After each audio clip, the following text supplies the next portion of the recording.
messed up.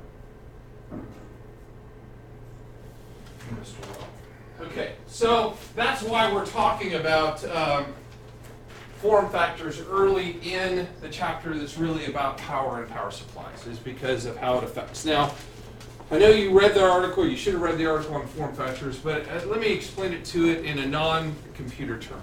Okay, does anybody here an automotive guy? Anybody have a car?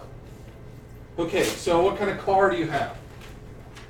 Good old-fashioned Ford Focus. Okay, so I got a Ford Focus, okay, and I'm going to AutoZone to go and get a new alternator. Does everybody know what an alternator is? Charges your battery, okay, runs your electrical system. We're talking electricity, so I figured I'd bring an electrical component. So I got a Ford Focus, and my battery's not charging, so I got to AutoZone to get a new alternator because I know how to put in an alternator. Actually, I don't, but I know there's a YouTube video that will tell me how to. Because I just did the alternator a couple years ago on my Ford Taurus. I got my iPad sitting on the engine, and I'm going play. Okay, I need that, take that out. That's exactly how I changed the alternator. So anyway, so you're going to get an alternator at AutoZone. What's the first thing he's going to ask you when you say, I need a new alternator for my car? Your car? Huh? What's your car? He's going to say, what kind of car do you have, right? Because that's the form factor of those auto parts. Okay, the first thing he's going to ask you is what kind of car you have. In fact, it doesn't matter what the part is. You're going to walk in and say, I need a new muffler for my car. And he's going to say, what kind of car do you have? I need new brakes for my car. What kind of car do you have? That's the form factor of the automotive parts that you're going to get. Okay, the form factor is what determines the size and shape of every electrical component, okay, in our computer. So the first thing we have to know, just like we need to know the make and model and year of the car, okay, we also, we need to know those three things when we go to an auto parts place because all the parts are for that kind of car. You can't go and say, hey, I'd like to get a Mustang engine. Well, okay, so a really good mechanic could put a Mustang engine in your Ford Focus, maybe. I don't know if it fit. But my point is that if you were just trying to replace one part, you have to get the right form factor for your vehicle. So we have to understand, first of all, what form factors are in order to understand kind of the rest. So the first objective is understanding what PC form factors are and how they affect what else is to come. Okay? So form factors describe the size, shape, and general makeup of a hardware component. In the case of our car, it's our make, model, and year because a 2016 form factor and a Ford Focus and a 2012 Ford Focus could have completely different alternators. Okay, so it's very specific what the form factor is, and we've got some form factors that we need to know and understand for PC. Okay, so today. You were here late. Yeah, we already got it on. We're not using our own batteries. We're using one of these, and we're writing the time that we started the computer on the sticky, so that when it dies, we're testing those batteries. Okay, so form factors have to match for everything else to match. So when we say make, model, and year of a car, in the case of a PC, the form factor has to match the motherboard and the power supply.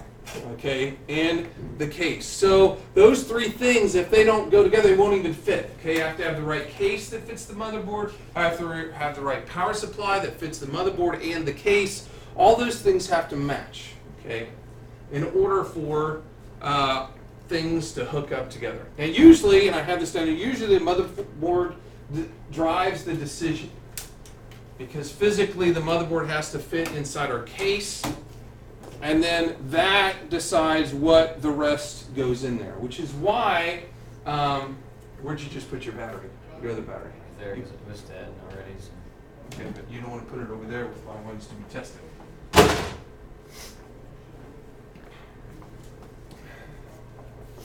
Okay, so motherboard drives the decision and it determines what else we're going to buy, which is why motherboard is the first real part that we're going to go into in the course after we get through chapter 3. So chapter 4 is on motherboards. Okay. So matching those form factors make sure that the motherboard fits in the case, and fits in the case doesn't just mean physically fits in the big opening in the case. It also means that all the screw holes line up. Sorry, my allergies are going crazy this morning. Means all those screw holes line up. When we have a case, there are spots on the motherboard. Grab our motherboard so where the risers touch, and that motherboard screws in to the case. And if those things don't align right, then we're going to really mess up our computer. Okay? So I have these holes right here in my motherboard. If you guys can see the holes in the motherboard, those holes in the motherboard are the only places metal can touch the bottom of this motherboard, because the rest of it's all a circuit board. And if I had a screw sitting right here, and I've had students do that before when they built their own computer, if I had a screw just sitting right there and it was a piece of metal, this motherboard will be worth nothing very soon. Okay? So all those screw holes have to line up just right. It's not about just, oh, it fits in the hole. It's about it fits in the hole and all the screws align. So when we say that it has to match the case, the motherboard has to fit the case, the power supply has to fit in the case and have the right connector to the motherboard. The holes have to align with the case so that we can screw it in to the case correctly. And those risers don't touch anywhere other than those where those holes are. Okay? And we have to make sure that the lights and the switches in the front work, because some cases, and Dells are just notoriously bad about it, have big huge plugs that just kind of plug into a motherboard and have all the wires in one big huge strip coming off of it. And that case may be perfectly good, but it's not going to work with any motherboard other than the one that is in there. So we have to make sure all the wires and the switches and the lights hook up to the motherboard as well. Can I hit next? Yeah. It's okay. I don't want to rush, and I haven't had my protein bar this morning, so I'm going to grab my full protein.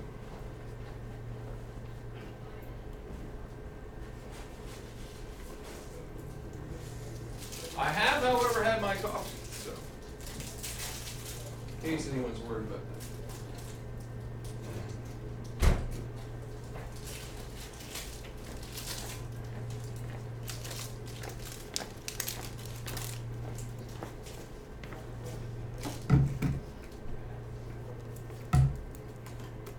Now we're going to talk more about these things too.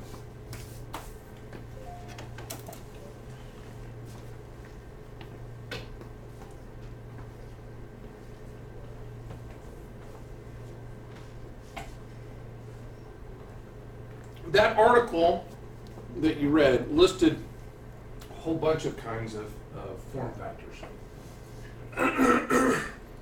And this is that list, or an abbreviated list of that list. And of all the form factors today, these are the two most prevalent ones. And this is the one that we're going to use for every project that we do this year. Okay? AT is old. We're going to go through some of the history of some of them, but of the form factors that we're talking about, almost every computer you get to is an ATX form factor. BTX is a backwards of the ATX form factor, and all the parts fit between ATX and BTX. The difference between an ATX and a BTX literally is that the components are on the opposite side and the motherboard mounts on the opposite side. Okay? So this is a BTX case. If it was ATX, all the stuff would be over here. BTX is all the stuff over here. It's not common. It was one that came out. Dell really liked it for some reason. But for the most part, if you go out and are buying stuff, it's going to be ATX. So of the things that we look at as we're shopping for parts, as we're doing everything else, we need to remember that ATX is the form factor we're using for every single project that we do. Okay, so I'm going to spend most of the time talking about ATX form factors. Okay, Yes, it came out a long time ago, but it's continued to be the most common configuration and most common form factor out there. It came out in 1995. Okay, this measurement, I'm never going to ask you this, just so you know, that's a hoo-ha for you, but that's not a hard measurement. If we measured this ATX one, it probably would not be 12 by 9.6 inches. Okay, but that's what the standard ATX started as back in 1995.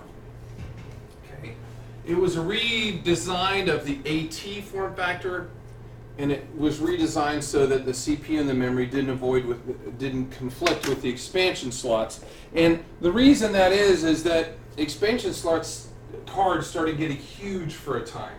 They're not as big now, except for video cards are still pretty big. But there was a point where a simple sound card could be that long, and I'm not kidding, like that long inside your computer. It would go the entire expanse of the case, and all of a sudden things were in the way. So it was redesigned to get the motherboard, the memory, and the CPU out of the way. They changed the power connector when they went to ATX, and they made it so the power supplies, which weren't standard on which way the fan blew, because the power consumption got so much more as PCs got bigger, all power supplies blow out of the case.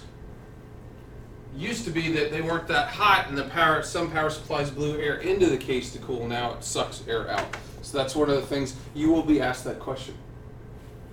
Power supplies blew into or out of the case? And they blow out of the case, and there's a reason you're going to be asked that question. So the idea is whether your power supply is the top or the bottom, that the air goes out, and airflow should have a constant flow through your case, no matter which way you have it sitting, no matter whether the power supply is on the top or the bottom.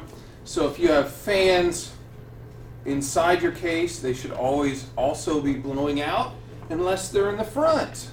And if they're a front, they should always be sucking in. If you have fans, you can buy tons of fans for a case, and I've had lots of students put them in and not pay attention to which way they're blowing. Okay, so if this one, for instance, was blowing the wrong way, or this one was blowing the wrong way, if I had this, I'll just leave it up top. If I had this power supply blowing out hot air here, and I had a fan right here blowing in, what's happened to that hot air? It's just getting sucked right back in, and it will make your PC overheat, slow down, or shut down by putting a fan in wrong. Likewise, if you have this one going this way instead of in, the air, you've got air being sucked this way, you've got air being sucked that way. Where's the cool air coming in? It's not a defined airflow. Okay, so in a PC, there should be in some manner. Or by the way, this is the front in my drawing here, because most power supplies are in the back. Not all. I have two servers that the power supply is in the front. But you get the idea. Airflow should be one direction through a case to make it cool. They get very, very, very hot. I'll show you a video of a CPU blowing up when it gets overheated. Okay. So we have to make sure that all those form factors match between the case, the power supply, and the motherboard. Those are the three biggest things. Now there are other form factors out there. Okay, there are other parts that matter. For instance, and we'll talk about this in Chapter 4 and Chapter 5, memory has a form factor that the motherboard determines. In fact, I just had a family friend who bought cool case, cool video card, cool everything, put the whole thing together, and he was trying to force DDR3 memory into a DDR4 motherboard. It won't work, it won't fit. All you can do is break one or the other, okay? Because the motherboard form factor said that this had to be DDR4, which you don't know what that is, but doesn't matter. It's, again, we're back to we're trying to put a Chevy alternator into our Ford Focus. Yes, it's an alternator. That doesn't mean it fits, okay? Stuff has to line up, so the form factor for everything has to line up to make sure we get the right parts. Okay, this is one of those, this is this, and this, and this. These three things right there are very, very specific for our PC. When it comes to the expansion stuff over here, very non-specific. It doesn't care. Okay, there's still different form factors for each thing, but things have to fit. We don't just shove them in.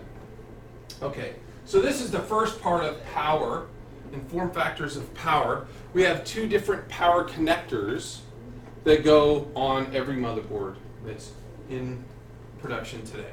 Okay, we have a main power connector called the P1. Okay, it's called the P1 power connector. And then we have an extra power connector because of the consumption of CPUs going up and up and up. A second power connector was required to help power the CPU itself. So we always have a P1 connector, and we always have a secondary power connector for our CPU. And there are two different kinds of this still out today, and there's two different kinds of this out today. So we again need to make sure those things are aligned when we buy a PC. Okay, when I said that things were realigned, this is the realignment of ATX. ATX is realigned, so all these things are aligned together. No matter what, let me switch colors. That was really bad because there's already a lot of red on there, but there is no purple. So I'll use purple. So this is the alignment of an ATX motherboard. All of them go back panel, CPU, memory in a line. All of them, no matter what size it is, they all ATX motherboards start with that basic design. Then they expand out from there and have whatever else the motherboard includes. Okay, so any ATX starts with this, and we're going to see a bunch of different kinds of sizes of ATX. They start there, and then they expand out from there. And so you can see now that if I had a huge video card that ran the entire expanse of this case, it's not going to get in the way of the CPU or the memory. That's why it's put in that line there. So that's part of the ATX design. This is a picture to kind of explain how ATX can expand.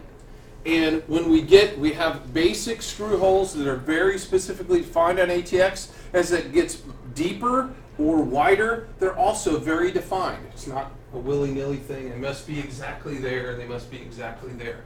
That doesn't mean that every single one of these is used for every single motherboard. It means if there's a hole in this area, it will be right there. And if you buy a case, it will have a spot to put a screw, what's called a standoff, right there. So standoffs screw into cases. They look like, actually they can be plastic and just kind of hold them off. Or they look like, let me stand off in here real quick. What do they look like? That's what I get for having 5 million screws together in the same thing.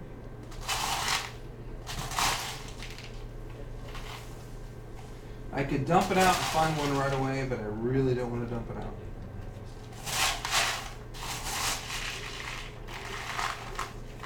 I just had one that just fell right past my finger into the fire.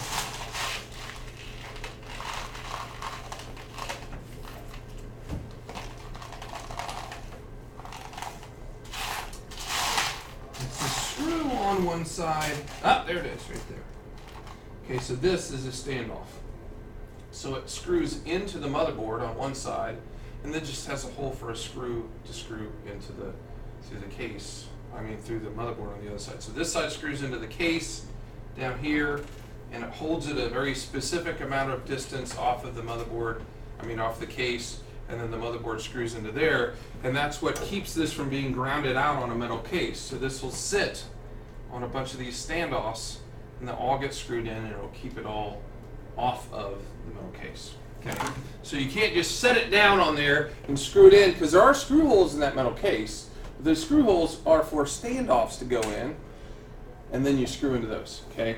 because without those, all you end up doing is ruining your computer. Okay, so you can see it's very specific, the sizes that can go on there on a case, and here's from, this is from really the beginning of ATX. I don't know why I guess that's the picture I grabbed. So you can look at ATX gets bigger to micro, and then regular, and then there's, let's see if I can scroll this down. There we go. That more. Okay. So then there's a standard ATX case, and you can even get larger and an extended ATX case. Okay. But the parts are all in alignment, and you can even have smaller than this. If there are no, you can have an ATX case, if there are no expansion cards, it's just that. It's still ATX because it still goes back panel CPU memory, back panel CPU memory, and then all the extra stuff goes down from there. And here's even more of a description of how ITX and then the ATX gets defined out bigger and bigger in size, and there's no question on the test that says how many millimeters is a micro ATX case. I'm not asking something like that. I just want you to understand that all those holes align and stuff. Okay? So when we talk about motherboards, then we have to make sure we've got a case that fits that motherboard, and there are different kinds of cases. These are all the same model of Dells, okay? And just like we have Dell, I don't have one up here, the 780s that all the teachers have, you can have it as a tower desktop. The difference is tower and desktop is really how it sits, right? So, this is 780. So the idea is that it's standing up like a tower. Let me go grab the other 780.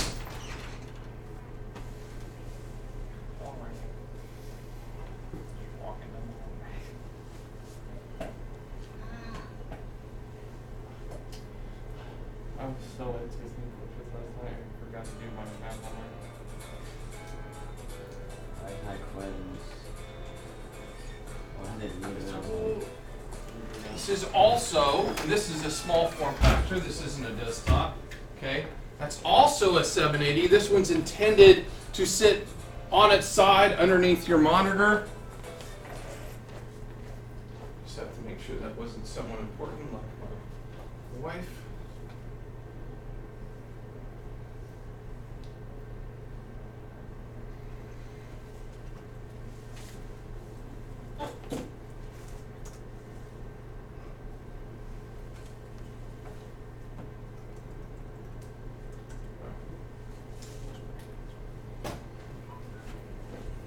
So you can see there, and it goes to ultra small form factors, which doesn't look that much smaller, but that's when we're looking down at PCs.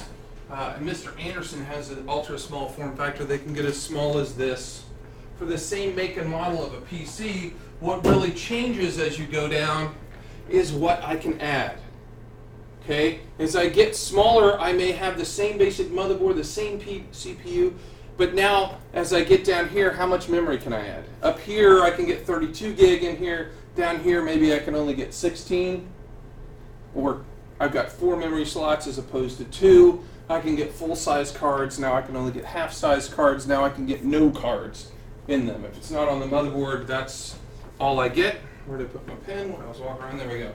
Okay, so we've got these different size cases, and you're going to have to pick out cases when you build your virtual PC that you're going to do. And most of you are going to choose towers because towers are the most versatile. I can get almost anything in a tower case as soon as I pick some kind of smaller form factor. Now I've gone from an ATX case to a micro ATX case, which is fine when you're doing your projects as long as it's ATX. If I pick a micro ATX case, can I put it in a big huge tower? Yes. Yeah. You can always put it in a bigger one of the same form factor. You can't go the other way around. So if you find the perfect motherboard that's a micro ATX, all you're giving up is the extra stuff. But it's the same size. The holes will still screw in. This motherboard will still fit in this case. There'll just be a whole lot of empty space in there. Okay? So those are the different kinds of cases that we can have. And those cases determine very specific form factors of power supplies that therefore can go inside there. Okay? So when I look at this one, this is a standard case with a standard power supply. Does it look at all like this one is going to fit in there? No. Okay? And that's where it's really important that we understand that all those things have to go together. The case has to go together. There is no way I can screw that into there or that into there. Even though that motherboard will fit in that case. Okay? That motherboard's only this big, right? It's this big. It will go in there. It will line up with the back panel spot. Okay? And even the power supply plugs are the same because they're both ATX, so the power supply plug for ATX is very defined. In other words, this part that plugs in is very defined. It's ATX, so it will plug in. That doesn't mean it'll fit in the case. Okay? Standard ATX case power supplies all have the exact same 4 screw holes. Doesn't matter which one of those I grab from up there. These are all ATX power supplies. I'll grab this black one because it doesn't look anything like those Dell ones, and hopefully I won't pull something on my head. Do it. There we go.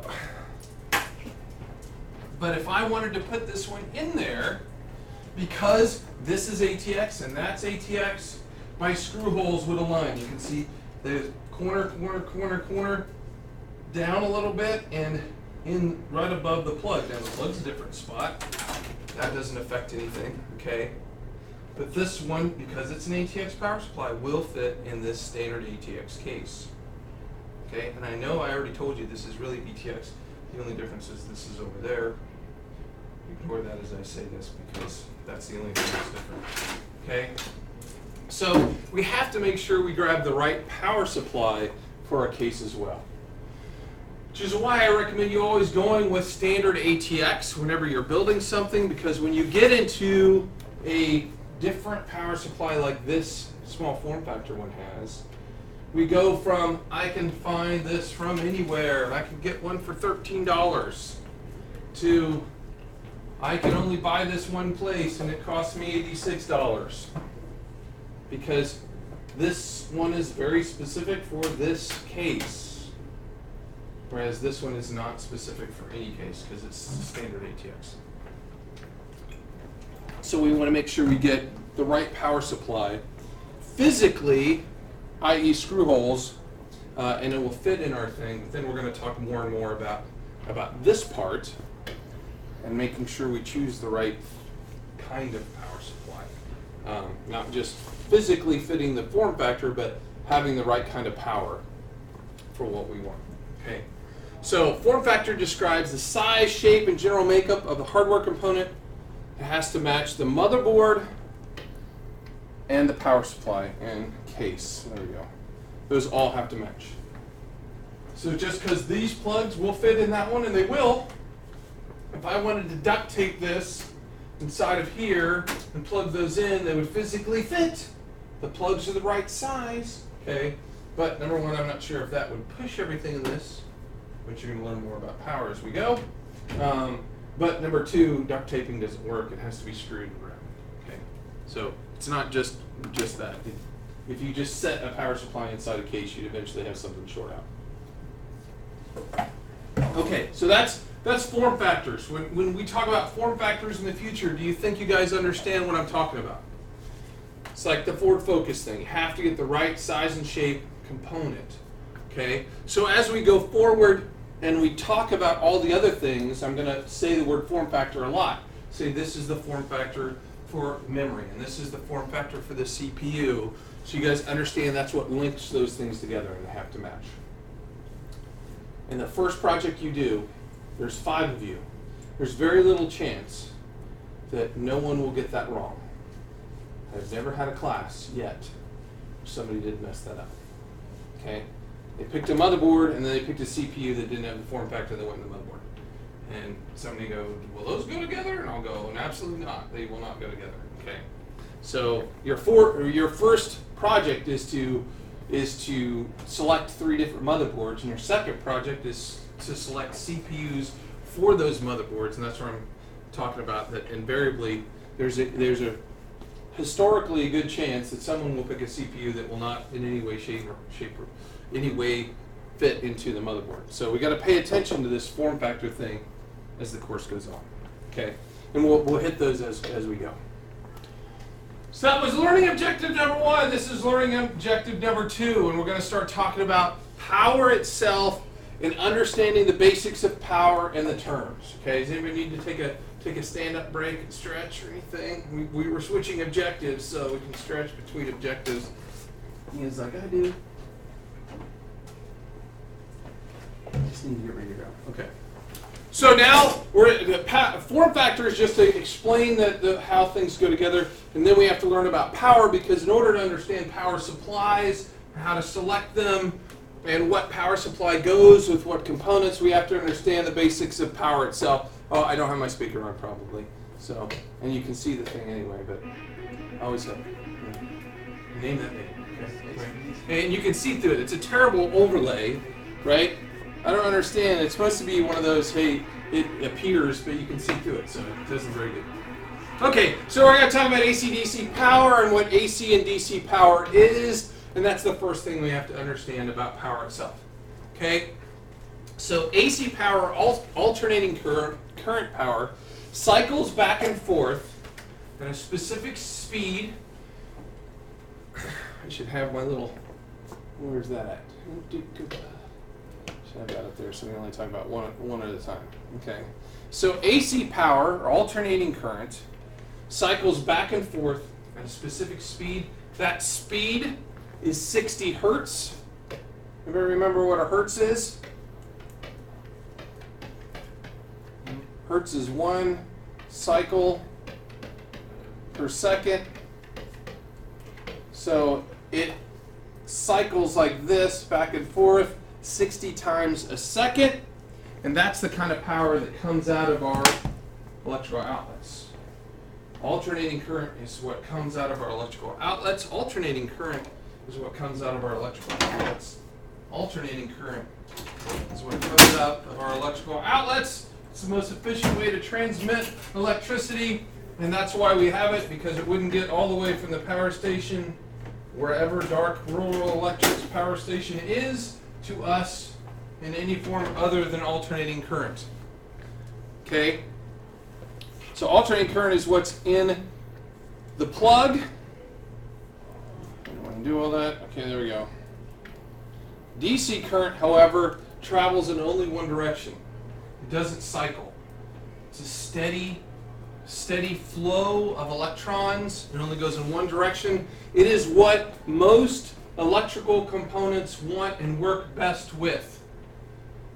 Okay, in my aircraft, when I flew 141s and when I flew 727s and when I flew the MH-53, there weren't AC buses because some things required. Yes? Mr. Cole, do you have Nicholas Wellman? Yes? Captain Alexander, can you finish down my office for a second? Can I finish my class? I will send them when we have break.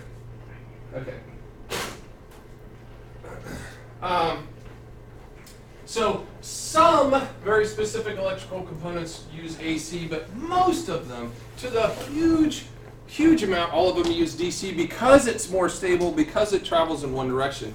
So if DC is required, we have to do two things to power to turn it from AC to DC.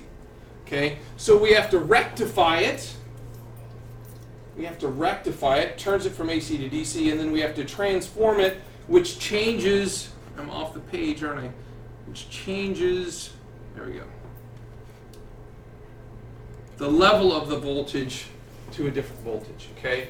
And this is a transformer rectifier. This does both of those things. It rectifies it to DC, and it transforms it to different voltages, okay?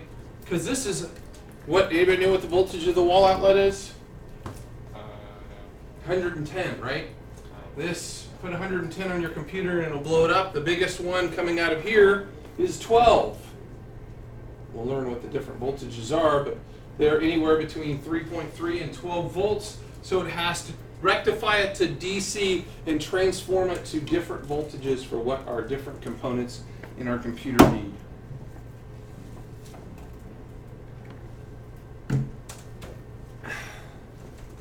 Okay, so there's some basic terms. We have to know AC is what's in the wall, and DC is what's in our computer. And somewhere along the line, we have to have something that switches it from AC to DC, and that's what our power supply does. It changes the voltage, and it changes the type of power from AC to DC voltage, okay? I just said this, so it's, depending on where you read it, it's 110 or 220, like our dryer at our house is going to be 220, which basically means it has 2 power plugs instead of 1. And that power, in Europe, they have only 220. Here we have mostly 110.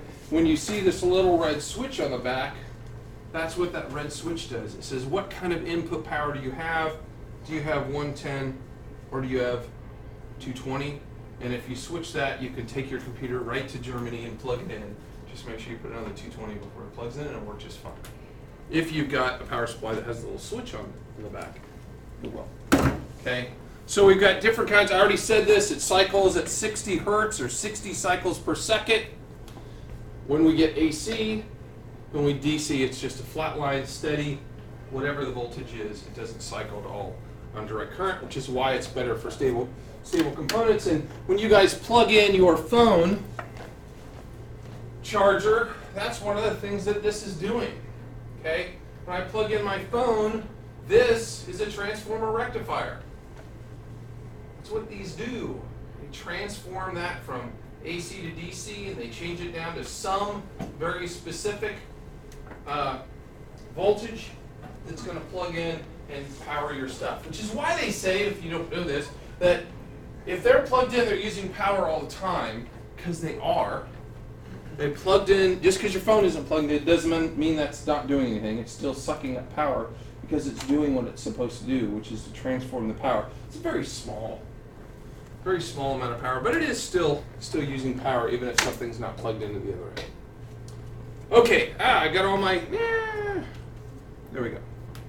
Okay, so we've got 4 different terms that we need to understand when it comes to what is electricity, okay? And I'm going to give you some analogies, kind of like our Ford Focus form factor analogy. Say that 4 times real fast. But we need to understand what these are, okay? So voltage is electrical potential. And I'm going to go to a water analogy, okay? And I'm going to use, we're going to say, and I know I'm a terrible drawer when it comes to this, but we'll pretend that this is a water spigot, okay? That's coming out of a building.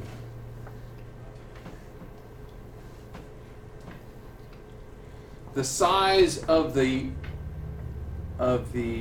pipe or the hose is the potential of water to move out of that building or through this, okay? If it's off, is there any water in there? No. Okay, there's no water in there, but it still has a potential to hold so much water, okay? So the voltage of the circuit is the potential for electricity to go through there.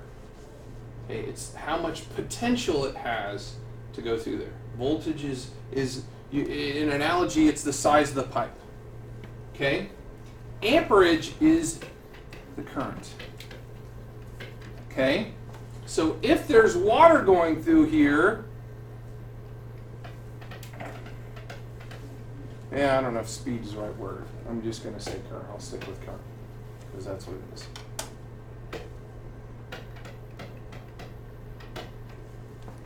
Okay? The amperage is the current that those electrons are moving through there, okay? So if I turn this, it's how much I turned on my spigot, right?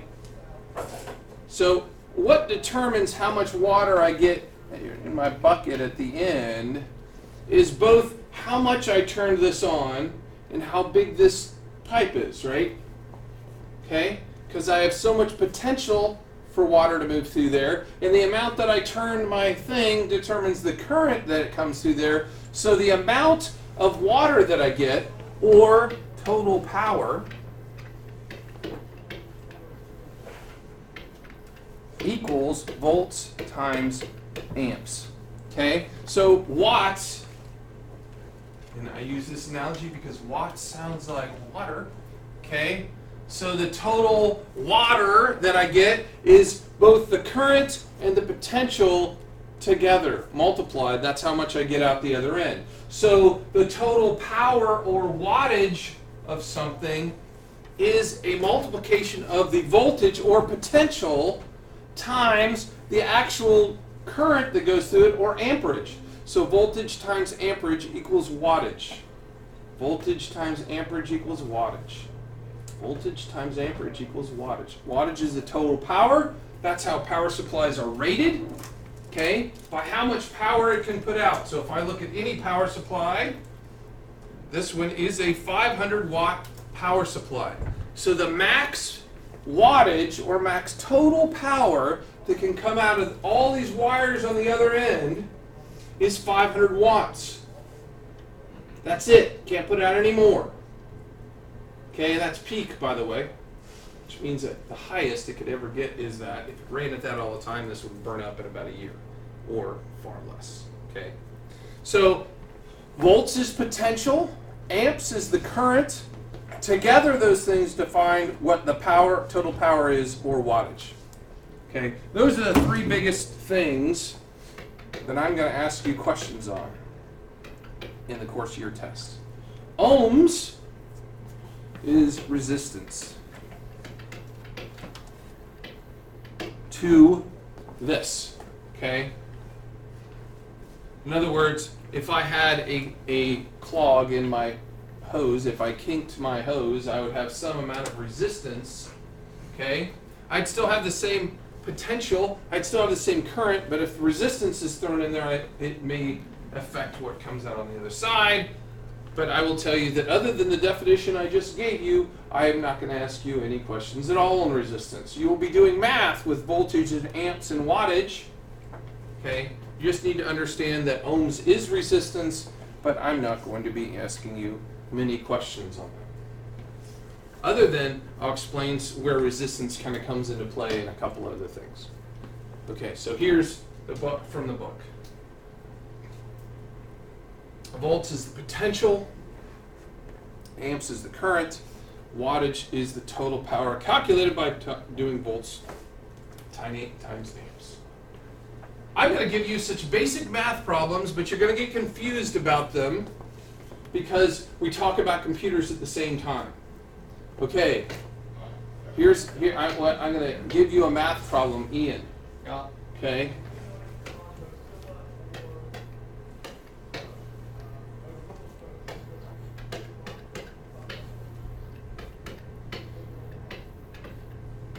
What is that?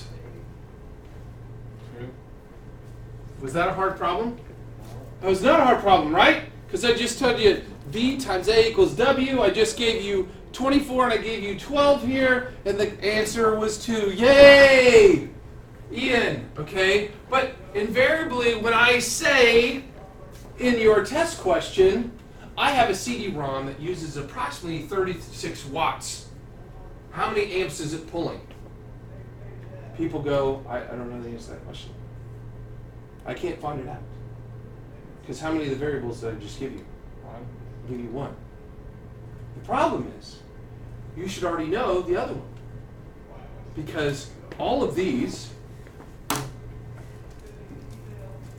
have the same number of, this one's different, okay? All of these have the same number of volts coming out of them.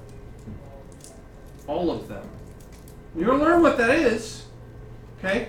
I'm going to teach you what that is. All of these, every single one of these has the same volts coming out of them. Okay? So what I'm asking you is that in this question. Did you learn what I told you the voltage was? Because if I tell you it's pulling 36 watts, I don't know what the amps is, but I know darn well what the volts is, so you should know what the amps is.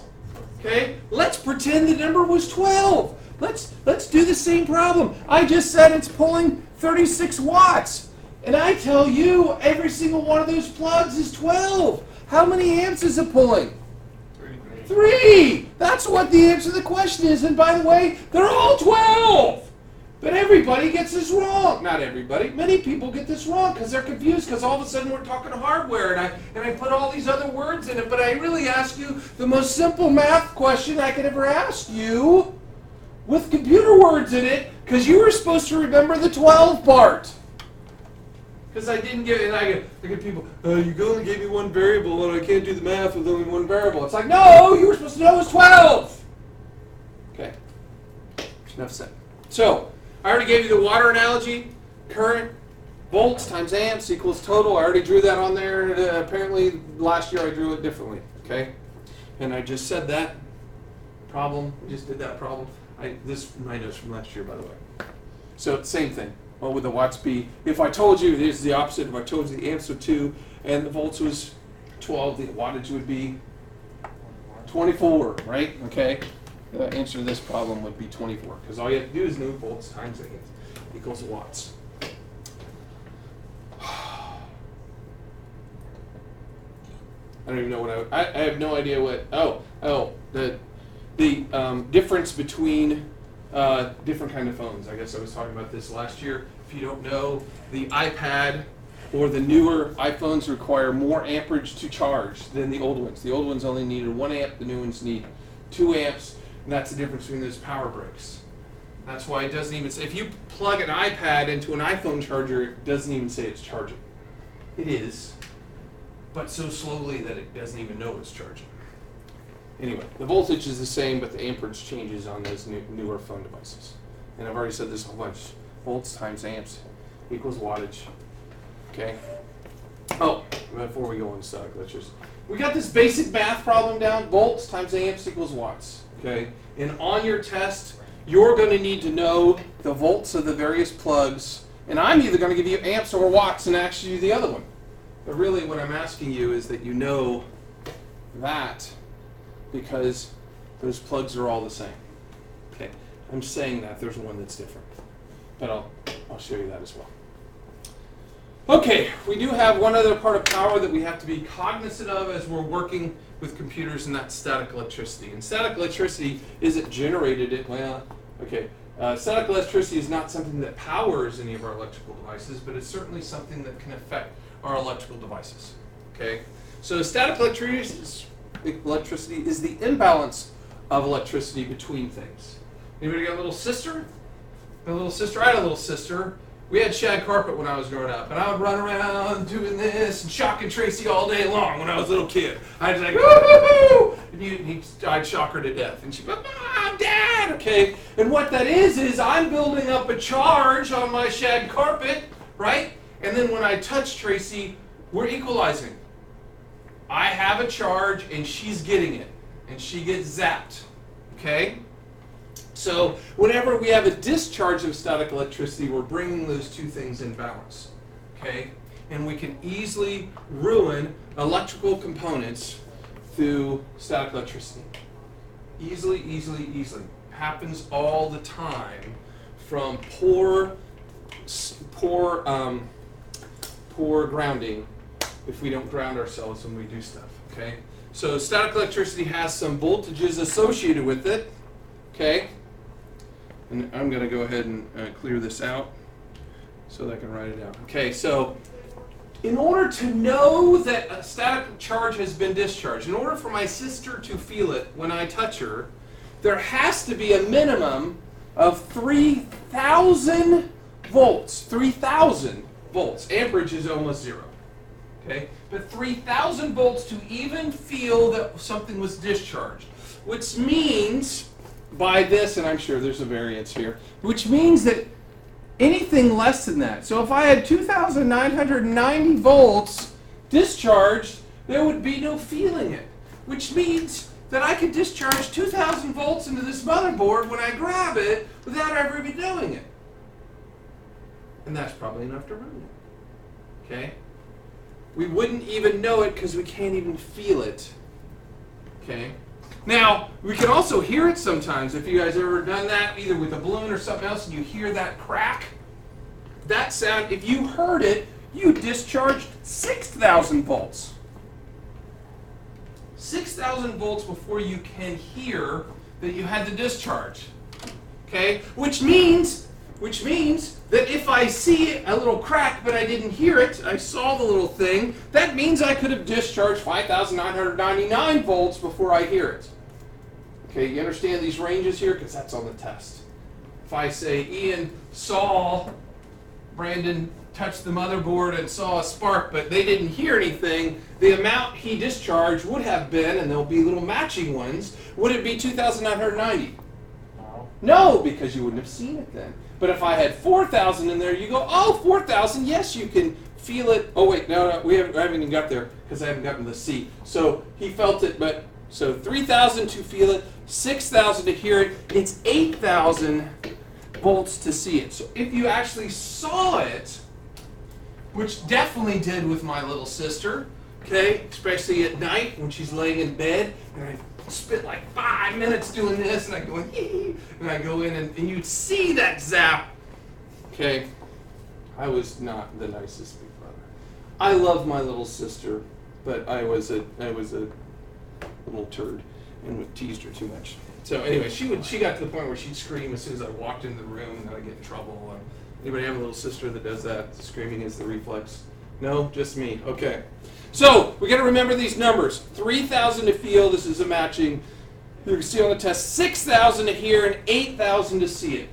Okay. So my point here is that anything less than this, you're not even going to know, but you could discharge that much static electricity into an electrical component and ruin it. Okay. Which is why you need to know these numbers. And obviously, if you saw it, it's a pretty high number. Yeah. Okay. So how you would move your feet and shock your sister? How is it possible for someone to grab an electrical fence and not be shocked by it until they grab another person? Because they're not grounded. If they're wearing something rubber, if I got on rubber galoshes, the electricity has to go somewhere, and it only goes to ground, right? So I could grab the electrical fence and I could hold it all day long, because I got rubber boots on that are not grounding. It's not going anywhere. It has to go somewhere, and it won't go through me because there's nowhere for it to go through me too. But as soon as you walk up and I grab you, and you're wearing sneakers that aren't grounded, leather shoes, whatever, because a lot of times we say they're grounded because they're rubber, but it didn't take much to unground us, or to ground us. So when I grab him, all of a sudden, yeah, it goes through me to him, and he gets shocked. Yes. The person originally that it goes through will feel it, though, right? I would certainly think so. Yeah, I think you'd feel it. I haven't ever personally done that, but that's the only way that could be. We worked on a farm together, and there's a video that one of the crews did where one person was holding it, and then a whole row of like 12 people came up and he grabbed them, and it went down the line, and everyone jumped except for him, and he just kind of like let go. I don't know. You can go try it. Okay. I mean, I've tried it without rubber boots, and that wasn't fun. Yeah, you're gonna get shocked if you don't have rubber boots on. They're really good ones.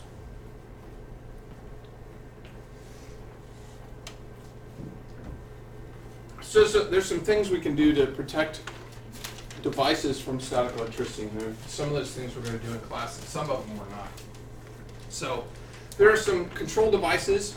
They have grounding bracelets that you can put on. It's like a little Velcro thing with a wire coming out of it, and then it's got a little alligator clip on the end, and you can clip it onto the computer you're working on. There are mats that you can set your computer on that are grounded, that are plugged into a ground. And then when we get electrical devices or electrical components, they come in anti-static bags like this. And the whole point of the anti-static bag is so that along the way of transit between wherever it was made and you, it doesn't continually go through any kind of static changes. It's in this bag so that no matter what you do as you're holding it as it's packed, because all these things are going on. And really, the static shielding bag is more for at the factory than anywhere else because they're probably generating tons of static electricity. But that's what those are for. But here's what we do at National Trail. Every single time we get into a computer, when I'm working inside a computer, as soon as I open it up, I'm going to do two things. I keep looking at the wrong side because the ATX is the ATX. I'm going to do two things. The first thing I'm going to do is I'm going to get rid of any electricity that's built up inside of a PC. This one is not on, has not been on for a while. You can easily come up to a PC that's unplugged, and there's a light right, I don't know where the LED is on this one. If I plugged it in, we'd see it right away.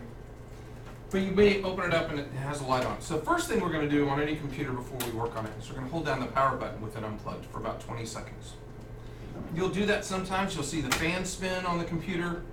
You'll hear it go like that. Okay. All of these things right here that look like little batteries in there are called capacitors. What capacitors do is they hold an electrical charge on your motherboard. That's what they do to make all the power flow smoothly inside our computer. And the last thing we want to do is have power built up inside there and then go put our hands in there. So with it unplugged and we push the power button, it drains the capacitors, which is why you might see a fan spin. It looks like you're turning it on. And you're like, whoa, oh wait, I got it unplugged because it had enough power built up in there. So we always hold down the power button for 20 seconds. The second thing we do is we always grab the power supply. Power supply is grounded to both every component in the case is connected to the power supply, and the power supply is grounded to the case itself, and the power supply is the hardiest component we have in our computer. So whenever we go in a computer, we touch the power supply, and you will see me as I'm working on a computer over here. I will be distracted, and I will walk around and do something else, and then I will come back and touch the power supply again before I put my hands into it. You don't have to hold it, you have to lick it. You just have to touch it for a second and before you put your hands in. And if you get distracted or you've been doing something else for a while, just touch it again. You'll ground yourself to everything and you don't have to worry about it. Because if we do have static electricity, we just got rid of it. Okay? Not a lot of static buildup in here. We have a linoleum floor. Not that there's none, but there's a low static buildup in here. The last place you want to work on your computer at home is on the shag carpet in the living room. Best to do it in the kitchen, where your floor is wood. But again, I'm still going to touch that power supply all the time as I'm working on it. If I've pulled the power supply out and there isn't one in there, then I'm going to touch the metal part of the case before I reach in there. Okay? There's lots of metal in here that I can touch to. But this is my habit, and I'll do that as well. Okay? I have, since I started doing that, knock on wood, I've never ruined a computer. Before I started doing that, I ruined many computers. Back when I got put in IT, my degree's in computer science. Never saw the inside of a PC when I was in college. Never ever. Okay? Then when I was in Payload Helicopters, because I had a computer science degree, they put me in charge of the computer shop and said, you're in charge of these 6 guys and you're in charge of all our computers and our network stuff. And I'm like, I have no idea what I'm doing. And so I decided to learn by just messing with some. And I broke some. And I got a book, and I read about static electricity, and I realized, probably the reason they're not working afterwards is, guess what? We had shag carpet in our computer room.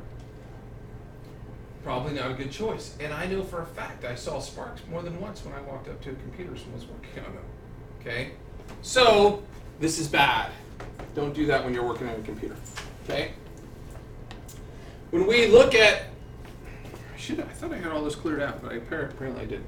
When we look at an electrical outlet, in outlets today, and I say that because if you have an old 1920 farmhouse like I have, some of the outlets don't look like this. We have different sized outlets so you can only plug plugs in one way. Because one of them is hot, the little one, the little plug, is the hot one. It's the little one on purpose because they want people to have less chance of shocking themselves. If a little child comes up to this with a fork, it's more likely to stick it in the big hole. Okay? If your baby sister sticks the fork in here, it will do absolutely nothing. They won't even know they stuck the fork in. If they stick the fork in there, they will know they stuck the fork in there. Okay? My son Zach, my oldest, is 22. I don't know how he got a hold of them, but they're, you know, those snips for like roses and plants and stuff. Yeah, he somehow got a hold of a pair and decided to take those to an electrical cord to a light. And literally got thrown across the room. It the cord, or not the cord, but the snips are kind of like this, and they have the blade is kind of like that. Literally, a big, huge part of that blade was just gone like that he cut it on. It melted or whatever, wherever it went away. Okay, he's lucky. I mean, he didn't get hurt or anything from it, other than he was crying afterwards because he scared himself to death. But anyway, so we've got the little one's hot, the big one is neutral, because the way electricity flows, it's basically flowing from here to there. And that's what powers stuff. It goes from hot to neutral. This other one down here is ground. Does any electricity go through that? We hope not. Okay? We hope not. The reason grounds exist is so that if there is stray electricity on a grounded outlet, it doesn't go to us, it goes to ground. It doesn't go to the electrical component, it goes to ground. And where does ground go to? It goes into the ground. Someplace at your house, there's a big, huge, deep metal pipe. And connected to that is a wire that comes to your electrical box. And into your electrical box, all those grounds tie up together to this line to give it the least resistance possible to the earth. So that if something bad happens electrically, it should go through the ground, down here to the ground. Because that's where the electricity wants to go, which is why if you wear your rubber boots, you're holding onto that, it's trying to go to ground. It has to go somewhere. It doesn't just go, if you stick an electrical wire up to this table, it doesn't go anywhere until somebody touches it and has a place to flow to ground. Okay? Or in this case, it goes from hot to neutral because that's the way it's trying to flow, which eventually goes to ground too. Okay? But it's important that we understand what the electrical plug does. And the reason it's important to understand what the electrical plug does, because we need to understand for the purpose of some of the other things we're going to talk about with power.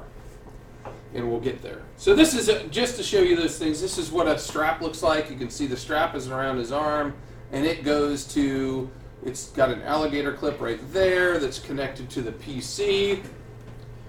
This is not a power cord, just so you know. It looks like it's plugged in. It's not. It's a grounding cord. A grounding cord looks just like a power cord. Okay? Yep, that's a video cord.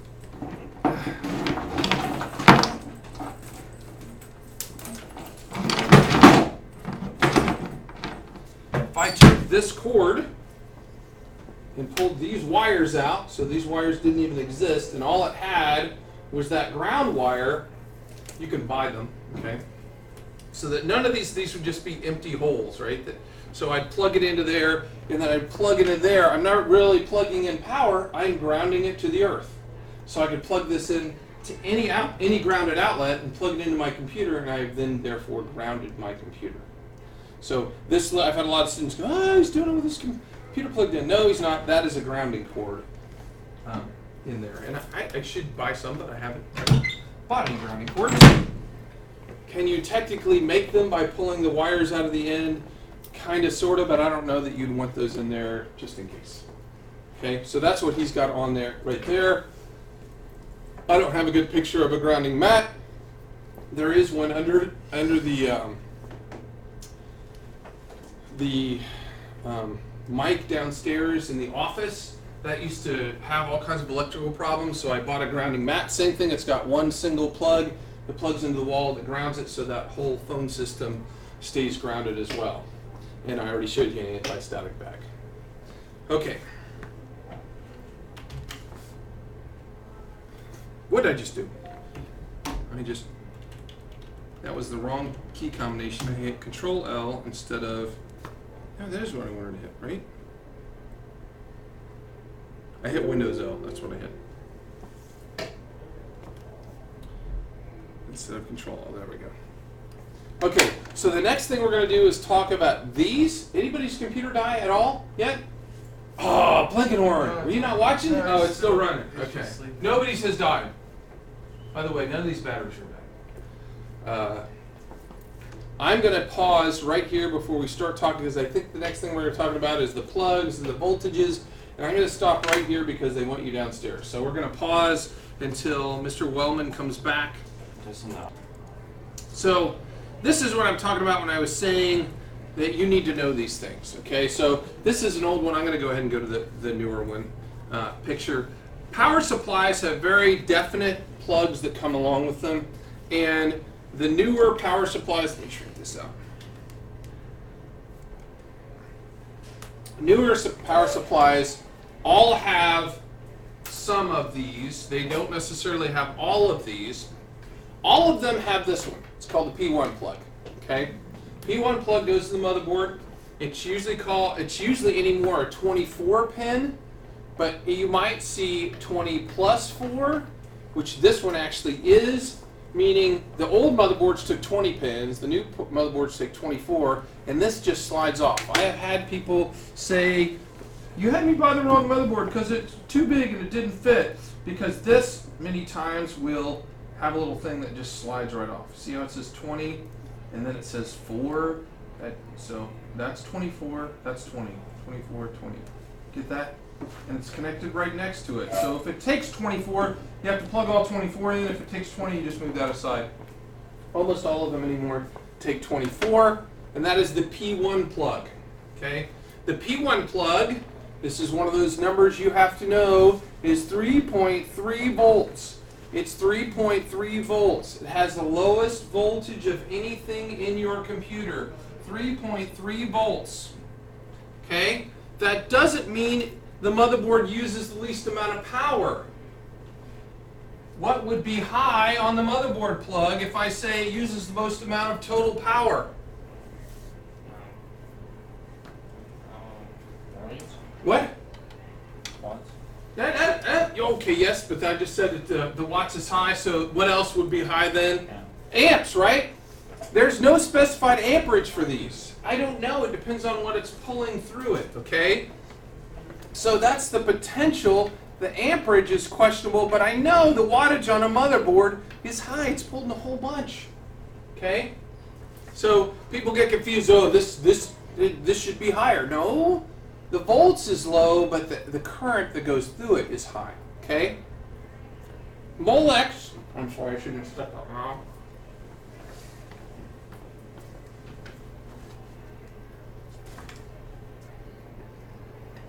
These are the same plug. They don't look like the same plug, but they are. Down to the wires down here, count the wires right there, same plug. The difference is the actual size and shape of the SATA plug or the Molex plug. And you can see, let's see if I get a good example here. On this one. Okay, there's. Coming out on these wires, I've got a SATA plug, and then a Molex, and then a Molex. These go to the same kind of devices. It just depends on what the plug is shaped like on the back of the device. So, both those, by the way, are 12 volts, and that comprises the majority of all the plugs in the back of a computer. Let's see if I can find one. I can't even find one. You have almost nothing Molex anymore. All my stuff is the SATA plug. Dang, I should have kept one. So most of them are the SATA plug, but the voltage is the same. These are 12 volt plugs. And in general, think about it as these go to things that spin in general. Okay? So this plugs in. Where's the one I just had? This plugs into CD-ROM power. Upside down. Plugs into CD-ROM power. Plugs into hard drive powers. Okay. This one, we see a lot of Molexes for, again, still 12 volts, is for fans.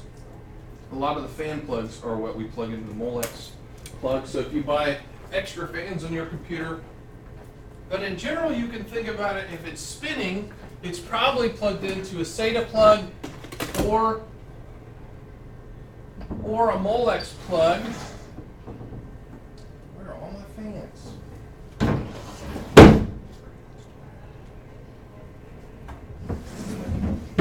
Yell, Mr. Anderson.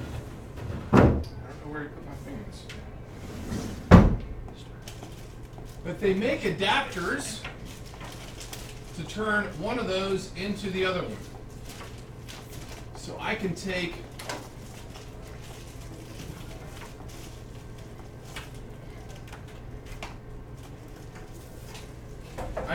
if my power supply is wrong, I don't have enough for one kind of plug, I can take one of these that cost 99 cents on eBay, and I can turn this Molex into a SATA plug. If I need an extra SATA, I can turn this SATA. Which way is up? There we go. I can turn this SATA into a Molex. The only difference is that what the plug is like on the end. Okay, so they have little adapters that go from one way or the other. It's the same basic 12-volt plug. It's just the connector is a little bit different. These are much nicer than the Molex were. These wire pins that were in here sometimes didn't line up very well, and you kind of squish things. So those are all 12 volts. This 6-pin PCI Express also 12 volts. Very specific plug that goes to a video card. So if I've got a really nice video card that requires more power, I have a video card that requires 4 of these in order to power it. Okay? Most require 2. Most new ones only require 2. Okay, we'll pick it up from here next class. Actually, I won't be here, but you'll have a couple blended activities next class that'll go through some of this stuff. I will see you guys on Friday. Please make sure you bring headsets next class. Mr. Wellman, you just put the one that may or may not have a bad battery in there when you close that up, just so you know.